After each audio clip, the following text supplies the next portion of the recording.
Olá, irmãos e amigos de nossa comunidade de fé. Estamos aqui para realizar mais um estudo do livro de Atos, Atos dos Apóstolos ou Atos do Espírito Santo. Hoje nós estudaremos o capítulo 16 até o capítulo 18. A gente vai dar então continuidade aos nossos estudos, que tem sido para mim muito edificante poder compartilhar com vocês e estudar também à medida que eu me preparo para compartilhar com vocês. Espero que esteja edificando a fé de cada um de vocês e encorajando a cada um de vocês. Se esse é o seu primeiro vídeo, existem outros vídeos no canal dessa mesma série, espero que você acompanhe e que você goste também do nosso vídeo de hoje. Então a gente vai estudar, como eu falei, do capítulo 16 até o capítulo 18, que compõe basicamente a segunda viagem missionária de Paulo, tá? Então eu vou começar com uma oração. Obrigado, Senhor, pela sua bondade, pela sua misericórdia, pelo seu amor. Obrigado, Senhor, porque o Senhor tem nos dado mais do que merecemos, Deus.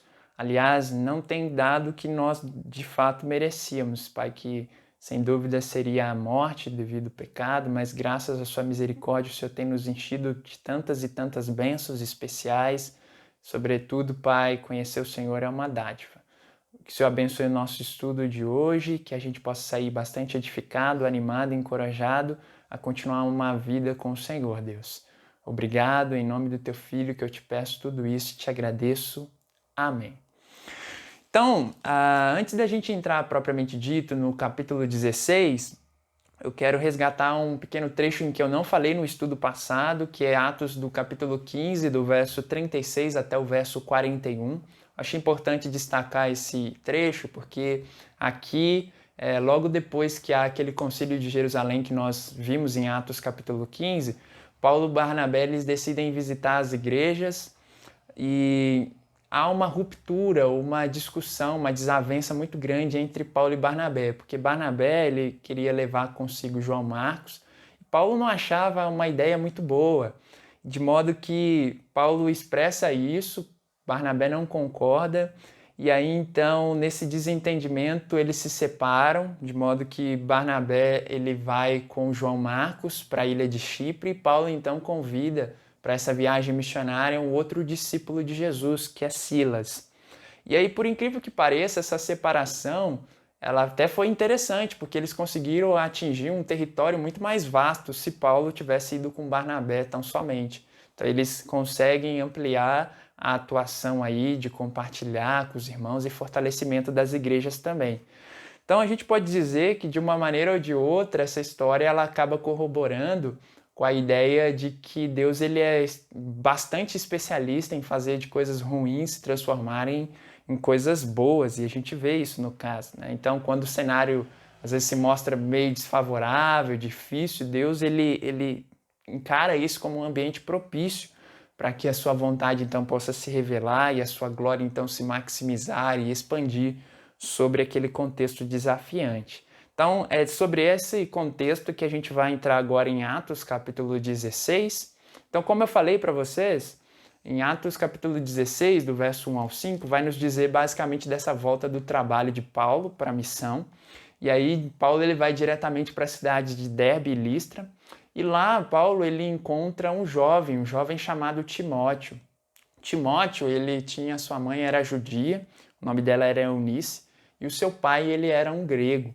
Então Eunice era uma mãe bastante cuidadosa, bastante zelosa para com Timóteo, a Bíblia narra isso, ao ponto dela ensinar desde a sua infância as escrituras a Timóteo. Timóteo ele não era alguém circuncidado, provavelmente porque o seu pai era grego, né? E talvez não havia concordado com tudo isso.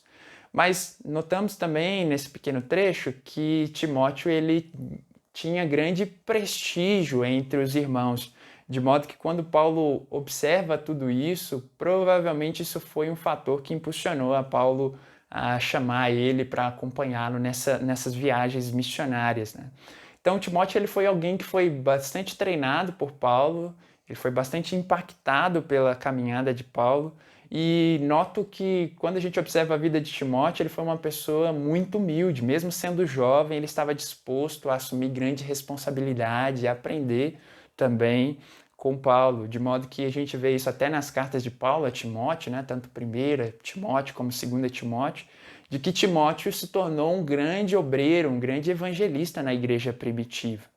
Então, um aprendizado muito legal quando eu olho para a vida de Timóteo, e espero que os jovens se inspirem com isso também, é que Timóteo ele é mais um dos tantos outros exemplos bíblicos de jovens que se colocaram dispostos a servirem a Deus, né? Foram muito usados na sua comunidade para influenciar. Então, Timóteo certamente foi uma dessas pessoas. E um aprendizado que eu acredito que os mais velhos podem ter ao olhar para Paulo também é de que vale a pena a gente investir nos mais novos, assim como Paulo fez com Timóteo. Ele investiu, ele discipulou Timóteo, ele o ajudou a ter visão e o amor de uma maneira muito especial. Então, Paulo até resolve circuncidar, depois desse pequeno trecho, ele resolve circuncidar Timóteo, né, por causa dos judeus que eles estavam prestes a encontrar. Então, eu vejo uma decisão bastante prática de Paulo a fazer isso, e possivelmente foi uma decisão até mesmo de amor para com Timóteo, não querendo talvez que Timóteo sofresse uma pressão ainda maior dos judeus, uma pressão até desnecessária que atrapalhasse ele, né? Talvez até notando que João Marcos sentiu um pouco da pressão. Enfim, o fato é que Paulo toma essa decisão de circuncidar Timóteo. E aí qual foi então basicamente o trabalho inicial de Paulo e Timóteo? Eles, no verso 4 e 5 a gente percebe isso, ele pega essas orientações, essas informações que foram decididas lá no Concílio de Jerusalém e começam a fortalecer os irmãos. E como resultado disso, as pessoas começaram a crescer na fé em número dia após dia. E aí em Atos capítulo 16, do verso 6 ao 10, a gente percebe que depois de Paulo visitar esses lugares, Paulo ele decide ir para a região sudoeste, ali na região de Éfeso, e o Espírito Santo impede ele de ir por esse lugar naquele momento, e aí depois ele tenta ir para uma outra região ali, próximo, que é em Bitínia. Novamente o Espírito Santo também impede ele de ir para esse lugar, e aí Paulo então ele vai para uma cidade portuária chamada Troade, que dava a opção então para ele em várias direções. E aí nessa cidade em específico, Paulo ele tem uma visão de um homem na Macedônia pedindo ajuda. Olha, passe aqui, ajude-nos aqui na Macedônia. Isso a gente vê em Atos 16 do verso 9.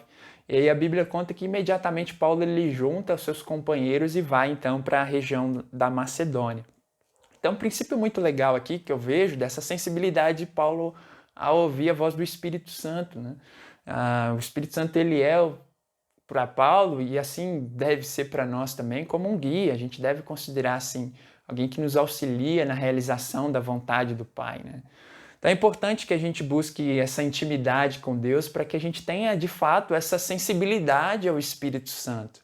Às vezes a gente tem uma vida tão distante de Deus, na nossa relação pessoal com Deus, que a gente vai perdendo essa percepção e essa sensibilidade a ouvir a voz do Espírito Santo, né? Então que a gente possa buscar ter essa intimidade, é um grande aprendizado que eu vejo aqui. Então, ao chegarem na região da Macedônia, eles foram para a cidade ali de Filipos, onde eles fundam então a primeira igreja da Europa. Então, lá em Filipos, não havia então sinagogas, e aí eles vão para uma beira de um rio para buscar um lugar de oração, e lá eles acabam encontrando algumas mulheres judias e também gentias que eram totalmente tementes a Deus. E nesse ambiente é que Paulo ele encontra uma mulher que se chama Lídia, que é uma vendedora de tecido de púrpura, e a gente vai ler esse pequeno trecho aqui dessa história dessa mulher, em Atos capítulo 16, do verso 14 ao 15. Diz assim: uma das que ouviram era uma mulher temente a Deus chamada Lídia, vendedora de tecido de púrpura da cidade de Tiatira. O Senhor abriu seu coração para atender a mensagem de Paulo. Tendo sido batizada, bem como os de sua casa, ela nos convidou, dizendo: se os senhores me consideram uma crente no Senhor, venham ficar em minha casa. E nos convenceu. Então, é muito especial ver essa conversão de Lídia. É muito interessante mesmo. Porque a Bíblia narra que o Senhor foi o responsável por abrir o coração de Lídia. Não fala que foi Lídia que abriu o seu coração, mas o Senhor. Então, nota aqui que Lídia ela só foi capaz de compreender verdadeiramente o Evangelho, a mensagem que estava sendo transmitida, parte de Paulo, né, e Silas ali, por conta da misericórdia, da graça de Deus em abrir o seu coração e o seu entendimento. Se não fosse isso, Lídia certamente seria incapaz, né, de compreender aquilo que estava sendo dito. E se a gente pensar isso um pouco no processo da conversão, a gente vai notar claramente que é Deus o responsável por nossa salvação. Porque a Bíblia destaca que o nosso coração ele é cego, você vê isso em 2 Coríntios 4,4, duro, em Ezequiel 11,19, morto, em Efésios 2, do 1 ao 5, e ele é incapaz de se submeter à lei de Deus. Você vê isso em Romanos 8, do 7 ao 8. A Bíblia até narra que por conta disso nós somos, por natureza, filhos da ira. Isso você vê em Efésios 2 e 13, e até merecedores da morte, né? Isso você vê em Romanos 6, do verso 23. Então, basicamente, irmão, se Deus, na sua infinita graça, na sua infinita misericórdia, não viesse ao nosso encontro, não iluminasse a nossa mente, nós seríamos completamente incapazes de se curvar diante dele, de dar honra, de poder, então, crer. Então, a gente tem uma esperança graças ao nosso Deus, graças à Santíssima Trindade, do Deus Trino, onde o Pai planeja, o Filho executa e o Espírito convence. Então, você vê isso muito claro. Então, não é pela nossa capacidade intelectual, não é pela nossa capacidade moral, mas sim pela graça e misericórdia de nosso Deus, né? Então, após esse convencimento do alto, a gente percebe que a decisão ali de Lídia era ser batizada e juntamente com os familiares da sua casa, né? Então, continuando em Filipos também, caminhando um pouco mais, Paulo ele encontra uma jovem possessa, que ela tinha uma possessão bem diferente, que ela tinha uma espécie de um espírito adivinhador, onde ela era escrava, 2 vezes escrava, né? Escrava do pecado, mas também era uma escrava mesmo, ela tinha senhores, de modo que eles acabavam lucrando com essa mulher por conta das adivinhações. E aí Paulo então fica completamente indignado com isso, com a maneira como essa mulher começa a atuar, e ela então é curada, né, nesse instante, né? Então, o que acontece depois disso? Os senhores eles vão para cima de Paulo e Silas completamente indignados porque sua fonte de lucro acabou por meio daquela escrava que adivinhava as coisas. E aí então eles levam a Paulo e Silas para as autoridades ali, e aí os magistrados rasgam as suas vestes, eles ficam expostos, os 2 missionários, e em seguida eles são açoitados diante do povo numa humilhação pública, e eles são lançados numa prisão. Paulo e Silas são lançados então numa prisão. E aí então o carcereiro é destinado a cuidar destes presos, de modo que esse carcereiro até prende os pés no tronco. Então eles estão bem encarcerados, sob vigia desse carcereiro, presos. E aí, então, em Atos 16, no verso 25, ocorre uma grande maravilha. A Bíblia narra que à meia-noite, por volta de meia-noite, enquanto Paulo e Silas estavam orando, estavam presos, mas estavam orando, eles estavam cantando, e aí de repente acontece um grande terremoto ali, de modo que as prisões, todas as portas foram abertas, também as correntes foram soltas e todos ali foram libertos. E aí quando o carcereiro ele acorda, ele vê esse estado, ele fica apavorado com o que tinha acabado de acontecer, prestes a se suicidar, e aí Paulo grita em alta voz, olha, não faça isso, né? E aí então Paulo menciona algo, né, do tipo, olha, nós estamos aqui ainda. Sabe, eu noto que em momentos completamente difíceis, em momentos conturbados, como é difícil para a gente confiar em Deus. Como é difícil para a gente orar, como é difícil para a gente prestar louvor. E aqui a gente nota que Paulo e Silas, debaixo de um contexto bem desafiante, na prisão, isso não serviu como uma questão para que eles não viessem a adorar, a louvar a Deus e engrandecer o nome de Deus, mas eles estavam completamente confiantes em Deus, adorando a Deus. Eles adoravam a Deus basicamente não só pelas coisas que Deus fazia, mas por quem Deus era aqui. Então, em princípio, o legal que eu aprendo aqui nesse pequeno trecho com a postura de Paulo e Silas é que a gente mesmo em momentos difíceis, em que a gente é tentado a não confiar, em que a gente é tentado a se apavorar, enfim, que a gente possa confiar em Deus, né? Ter uma postura de confiança, não murmurar, a não se apavorar, não ter medo, não ter crises. E essa pandemia, sem dúvida alguma, é um momento bem delicado, de bastante provação para cada um de nós, pensando num contexto desafiante, onde eu acredito que nós somos chamados a desenvolver um relacionamento com Deus cada vez mais profundo, para que a gente possa passar por esses momentos desafiantes, ainda assim confiando, louvando a Deus e engrandecendo o seu nome. Espero que essa postura tenha te encorajado nesse contexto também, que é tão desafiante que nós estamos enfrentando.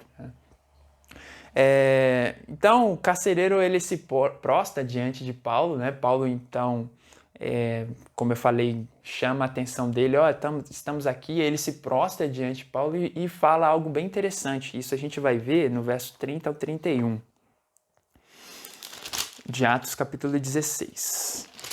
Fala assim: Então levou-o para fora e perguntou: Senhores, o que devo fazer para ser salvo? Eles responderam: Creia no Senhor e serão salvos, você e os de sua casa. Então, nessa pergunta do carcereiro a respeito da salvação, entendendo que o que havia acontecido era algo extraordinário, Paulo ele não dá ali uma listinha de tarefas, olha, faça isso, faça aquilo, mas ele mostra um caminho seguro para que essa pessoa pudesse obter ou alcançar a salvação, e não advinda de obra alguma, mas ele fala que era necessário crer em Jesus. Então, isso é muito legal, isso é muito interessante, né?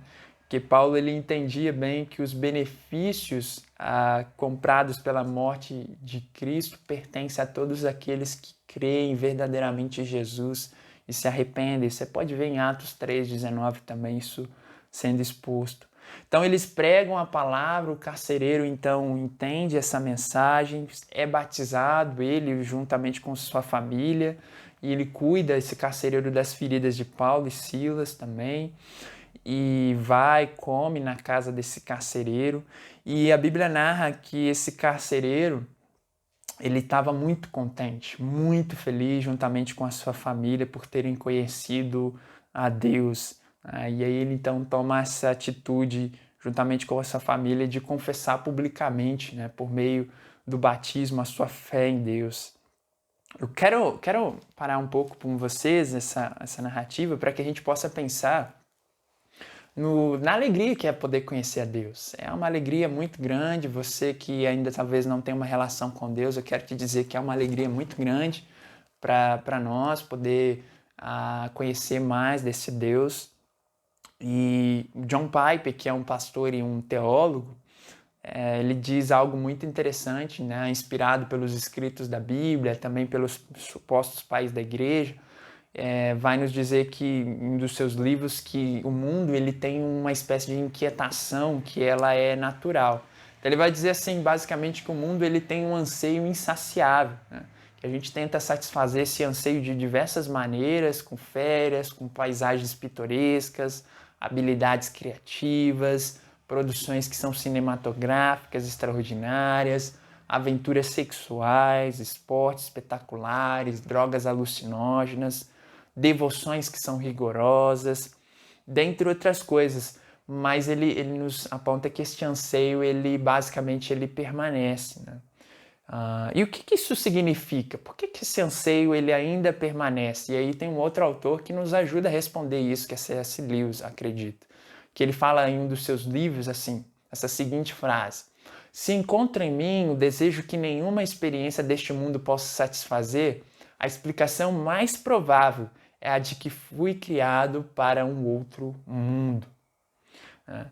Então, você consegue perceber isso? Se há em nós um desejo insaciável, no qual as coisas deste mundo não conseguem nos preencher, é bem possível que você e eu, então, tenhamos sido criados para um outro mundo, não para este. Por isso que há em nós uma insatisfação, uma inquietude na nossa alma. Então, em Cristo, os cristãos, eles podem descansar a sua alma, desfrutando dessa plena alegria. Não para algo além dele. Então, vou buscar Deus para encontrar uma alegria por algo que Ele possa me dar, mas essa alegria advinda do próprio Deus, de conhecer, de ter uma relação com Deus. Isso é bastante prazeroso e por isso a Bíblia narra que eles estavam bem contentes de poderem serem receptores dessa mensagem preciosa e assim conhecerem um pouco mais sobre Deus. Então, depois de alguns impasses, Paulo e Silas eles saem da prisão, né? E aí a gente já entra em Atos capítulo 17, tá? Em Atos capítulo 17, do trecho do 1 ao 9, a gente vai perceber que depois da prisão, Paulo e Silas eles vão direto para a cidade de Tessalônica, lá na capital da Macedônia, da região da Macedônia, e ali eles vão para a sinagoga, pregam durante aproximadamente 3 sábados, muitos gentios são convertidos, de forma que até um outro grupo vai ali para se reunir na casa de Jason também. E a Bíblia narra que os judeus eles ficaram com bastante inveja de Paulo e Silas, e aí movido por ciúmes, então eles tentam encontrar Paulo e Silas de novo para persegui-los. Começa uma rebelião ali, de modo que eles não encontram então Paulo e Silas porque eles fogem, saem da cidade de Tessalônica e vão para Bereia. E aí, chegando em Bereia, em Atos capítulo 17, do verso 10 ao 15, a gente percebe que a realidade lá era outra. A Bíblia narra que os irmãos ou as pessoas de Bereia receberam a mensagem com muito mais alegria, com muito mais interesse do que se comparado aos de Tessalônica. Falam que eles estavam com um desejo ardente, de modo que eles examinavam as escrituras diariamente para saber se aquilo que Paulo e Silas estavam lhes trazendo era de fato o que estava nas escrituras. Então, um princípio muito legal eu aprendo com os bereanos aqui é que é importante demais a gente analisar as escrituras, que basicamente o que eu acredito que até entendiam que texto fora do contexto vira pretexto. E vira mesmo. Infelizmente, a gente tem visto muitos movimentos religiosos que têm pregado falsas doutrinas, falsas histórias, falsas narrativas de quem é Jesus, enganando muitas pessoas. Heresias têm sido disseminadas também, porque, infelizmente, muitas pessoas não têm pagado o preço de analisar as escrituras, de investigar. E por isso, meu apelo a você que está conhecendo, talvez através desse vídeo, para que você estude cuidadosamente as escrituras, porque a Bíblia chama até os bereanos de nobres. E eles são considerados nobres por esse desejo de analisar profundamente e aplicadamente as escrituras. Então, os judeus, sabendo de tudo isso, incitam o povo também em Bereia para pegarem Paulo, e aí os irmãos partem dali. Na verdade, quem parte primeiro é Paulo, e então Silas e Timóteo ficam em Bereia e Paulo ele acaba indo para Atenas. Isso você vê em Atos capítulo 17, do verso 16 até o verso 34.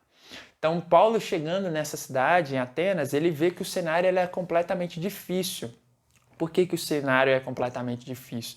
A gente percebe em Atos capítulo 17 que essa cidade aqui era, sem dúvida alguma, uma cidade bastante intelectual e bastante antenada nas novidades, e também era uma cidade bastante apegada aos ídolos. Então era um contexto bem difícil. Paulo ele fica bastante angustiado, indignado à medida que ele se vê analisando esse cenário, e aí ele começa um debate muito grande com os gregos dessa cidade, sobretudo os filósofos daquela cidade. De modo que ele é chamado, até no verso 18, ele recebe um apelido bem carinhosinho, que é de tagarela. Ele recebe esse apelido, falam que ele está falando muito. Provavelmente Paulo estava tentando argumentar diversos modos, de modo que os gregos convidam Paulo para ir para o Areópago, que era uma espécie de conselho superior ali da cidade. E aí Paulo ele começa a apresentar as verdades bíblicas importantes acerca de Deus.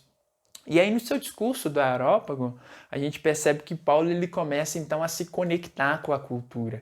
Ele observa bem, como eu falei, a cultura, e ele observa que há ali, naquela cidade de Atenas, um altar que é chamado ao Deus desconhecido, em que eles cultuavam um Deus desconhecido e prestavam condolência, homenagem a um Deus supostamente conhecido. E aí Paulo, observando isso, aproveita a oportunidade para falar, olha, esse Deus do qual vocês desconhecem, vocês não sabem, eu conheço esse Deus e eu quero apresentá-los a vocês. E aí então Paulo começa um discurso, uma exposição, falando acerca desse Deus, né? Falando do Deus como um Deus criador, como um Deus verdadeiro, um Deus que veio para trazer salvação, conta a história, né, da humanidade ali, que eles até então desconheciam. E aí no verso 24 ao 28 a gente pode ver isso com mais calma, né? Então Atos capítulo 17, do verso 24 ao 28, diz assim: O Deus que fez o mundo e tudo o que nele há é Senhor do céu e da terra, e não habita em santuários feitos por mãos humanas.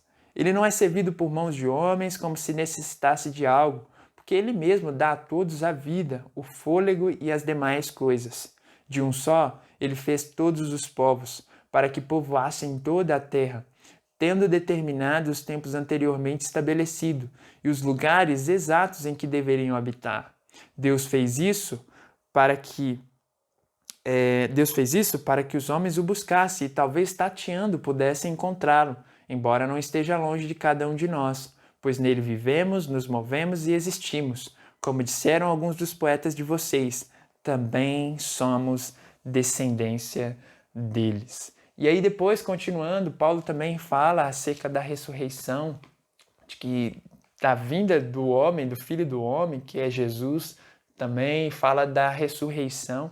E aí essas ideias elas soaram completamente ridículas às pessoas acerca da ressurreição, do assunto da ressurreição também. Eles zombam de Paulo. Por que basicamente eles zombam ali de Paulo quando Paulo traz essa questão da ressurreição? Porque para os atenienses, para os gregos, eles acreditavam que a matéria era algo completamente ruim. Então, como assim o Deus encarnado? Um Deus que vem para a matéria. Como assim? Um Deus que depois de morto, ou seja, humilhado, ele retorna na matéria? Claro que com um corpo glorioso, mas na matéria? Então essa ideia da ressurreição era muito absurda para a visão e para a filosofia grega. Mas a Bíblia narra que algumas pessoas ainda assim creram na mensagem de Paulo. Entre elas havia ali Dionísio, membro do Areópago, sua esposa Damares e a sua esposa, né? Também Damares. Então, um princípio legal que eu vejo aqui do capítulo 17 que a gente pode aprender. Como é importante a gente se conectar com as pessoas. A gente observou isso. Paulo, quando ele começa a anunciar, ele não descontextualiza a mensagem. Ele se conecta com as pessoas, observa o que está acontecendo e aí, encontrando meios, ele faz essa exposição do evangelho. Então, se a gente, basicamente no nosso evangelismo, irmãos, a gente não desvalida o contexto cultural ou o que está acontecendo ali, a gente é rápido demais para julgar, a gente basicamente está com uma falta de amor para com as pessoas. Um exemplo disso, basicamente, que a gente pode ter é se a gente fosse pregar, por exemplo, aos índios em um outro dialeto, né?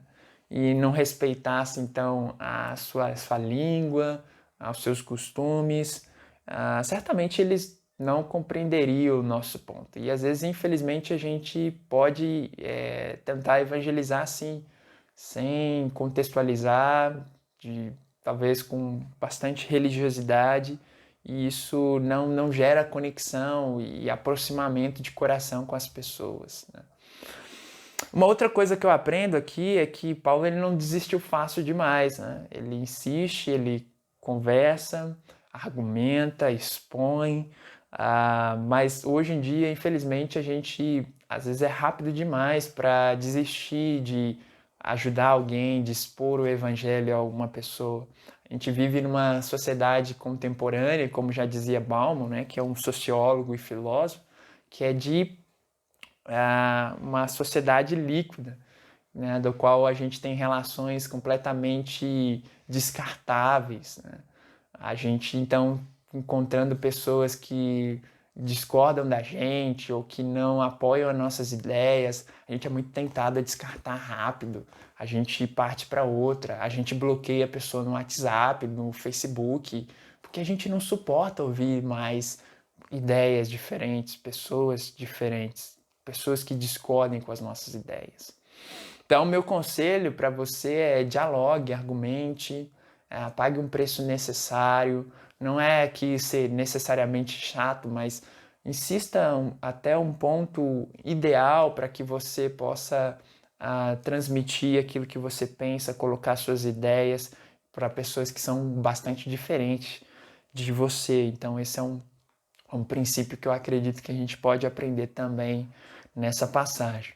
Então, agora entrando em Atos capítulo 18, a gente vai falar em Atos 18, Paulo indo para Corinto, né? Então, ele encontra lá em Corinto, na cidade de Corinto, um casal que apoia muito eles, né, nas missões, que é Áquila e Priscila, e eles se tornam grandes amigos, inclusive eles eram fabricadores de tenda, mesma profissão que Paulo tinha também. Então, todos os sábados, o Paulo ele pregava nas sinagogas ali de Corinto, para os judeus, para os gregos. E aí, quando Silas, basicamente, e Timóteo chegam da região da Macedônia, já em Corinto, eles trazem dinheiro a Paulo das igrejas, um apoio financeiro, de modo que Paulo ele se concentra somente nas pregações. E aí a Bíblia narra que na cidade de Corinto, muitos acabaram crendo nas mensagens, e um destaque foi Crispo, né, o líder lá da sinagoga, e também todos da sua família. E aí a gente vai ver nos versos 9 e 10 de Atos capítulo 18, algo legal também, bem interessante. Fala assim, Atos 18, 9 ao 10. Certa noite o Senhor falou a Paulo em visão: não tenha medo, continue falando e não fique calado, pois estou com você e ninguém vai lhe fazer mal ou feri-lo, porque tenho muita gente nessa cidade. Que legal, que especial. Paulo recebe um encorajamento de Deus, da parte de Deus, para que ele não temesse, para que ele não ficasse com medo, mas continuasse anunciando, porque o próprio Deus estaria com ele, o apoiando, o protegendo. Deus termina, então, destacando aqui nesse pequeno trecho que nós acabamos de ver aqui, que ele tinha os seus ali naquela cidade, por isso Paulo deveria então compartilhar, continuar pregando também. Então, curioso, irmãos, saber que apesar de eles ainda não terem respondido ao Evangelho, Deus já havia dito que essas pessoas eram suas. Então, é muito legal pensar nisso, irmãos, que Deus tem os escolhidos dele.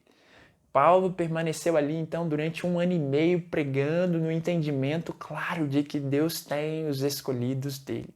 Se a gente pensar hoje em dia, Deus tem os seus escolhidos em vários ambientes, quer seja nos nossos trabalhos, nas nossas escolas, nas nossas faculdades, no meio da nossa família, Deus tem os escolhidos. Que a gente então possa lembrar-nos que, como ministros do Evangelho, pessoas chamadas por Deus a serem embaixadoras, mensageiras, sacerdotes, tá, dessa mensagem, a gente possa falar então, expor com coragem, entendendo que Deus está do nosso lado e quer nos usar como instrumento para alcançar os seus escolhidos. Chamar a uma reflexão, irmãos, a pensar se existe em nós alguma dúvida acerca de que Deus acompanha os ministros do Evangelho, que Deus protege-nos, né, que Deus nos guarda. Será que a gente anda com essa confiança, de que Deus está nos guardando? Será que a gente tem esse entendimento? Então, uma vez ocorre uma perseguição, muitos judeus não concordando com a mensagem de Paulo e Silas levam eles ao tribunal.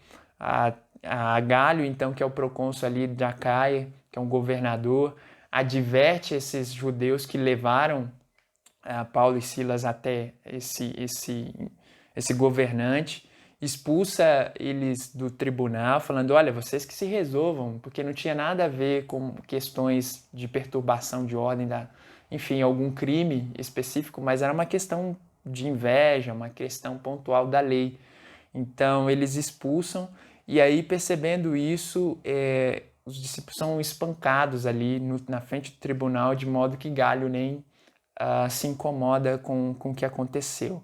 Então, é assim que termina basicamente a segunda viagem missionária, né? Depois de Corinto, Paulo ele volta para Antioquia, e aí vai com Priscila e Áquila, chegando lá na região de Éfeso, onde ele aproveita em Éfeso também, prega, se despede dos irmãos e prega, falando que voltaria também para Éfeso, e aí ele parte então de Éfeso. Então esses são os capítulos que a gente estudou, espero que de algum modo tenha encorajado você a pensar todas essas questões que foram levantadas, que você saia animado, encorajado em pensar na atuação do Espírito Santo, como o Espírito pode nos usar, que você possa também ter refletido acerca dos escolhidos de Deus, que Deus tem os escolhidos dele, que nós sejamos então instrumentos na mão de Deus para encontrar esses escolhidos. Se você está nos acompanhando nesse primeiro vídeo, eu espero que você tenha gostado, que você se interesse por conhecer um pouco mais dessa mensagem e possa então conhecer mais profundamente do nosso Deus. Tá bom? Muito obrigado aí por estar aqui com vocês. Espero que vocês fiquem com Deus.